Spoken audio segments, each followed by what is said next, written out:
Okay, so you don't know you need a forklift until you know you need a forklift. My mother-in-law bought it for me as a gift a few years ago, and it's probably one of the coolest things I own.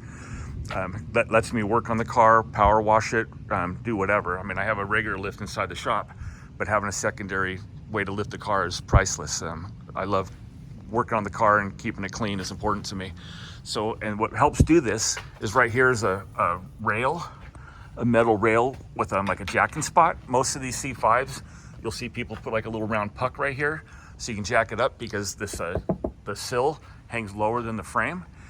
But by installing these aluminum rails on both sides, it allows you to jack the car up anywhere along the side, including with a forklift. So why not?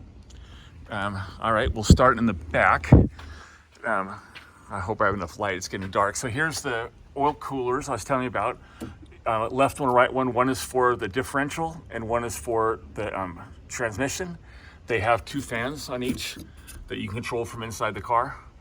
It goes through a power distribution block here. Here's two Tilton pumps. This one's for the differential, this one's for the transmission. You can see how it's plumbed in like that. Pretty straightforward, actually, really simple. And what's good is, it's hard to see in here, but this right here is where the return goes in the transmission. Normally it goes into the this oil filler where you put the oil in, but that just dumps it randomly. By putting it up there, when I had the transmission out, we welded up a boss.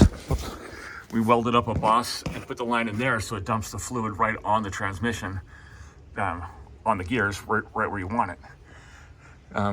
Pretty straightforward back here. You can see the exhaust. There's the headers, comes out that way, comes out this way. I heat shielded part of it to keep the heat off the oil pressure sensor, the oil temperature sensor, and the oil block. That's where you get the oil that comes off the engine and goes forward to the oil cooler that I described earlier. So the headers, you can see, are pretty big, but they come out easily. A lot of times you have to like drop the subframe for big headers, but these work no problem. This is for the AFR sensor. These are for the O2 sensors for it running. So it's got an O2 sensor on each one to make it run properly, and then this is the AFR gauge, so you can monitor your AFR ratios while you're driving or on a dyno. X pipe connected, big straight, and you can see it just dumps. It's not quiet, but it's a lot quieter than you would think it would be, considering it's got straight pipes with no muffler of any sort. And you could definitely figure out a way to put a muffler if you needed to, but I don't think it's going to be an issue unless you're trying to go someplace super noise sensitive. So coming back here, what do we got? Here's the rear shock canisters for the Penske two-ways. Again, here's the adjusters for the compression. The rebound is inside there with, I believe, a little Allen wrench. So that's for rebound adjustment, and compression will be on the canister itself. Here's the Penske shocks. I forget what spring rate I got on here. I think I have 700s rear and 650s front. They originally came with 550 front and rear. So I still have those. I'll give those to you if you want, but they'll be too soft for the way the car's set up now. And here you can see the Willwood rear brakes a little better. The parking brake delete.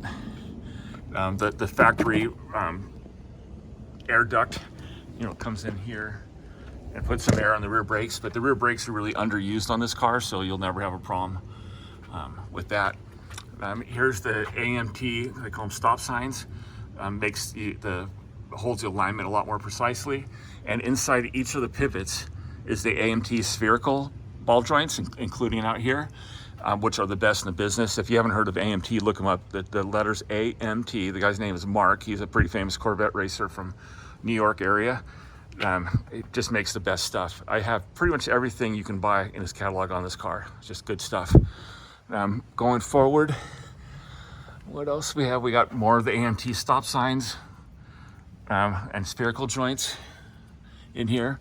Here's the catch can up there. If it once in a while you want to drain it, and here's where the drain drips, you just put an oil pan underneath there, but it's a drizzle, like not even a shot glass of oil.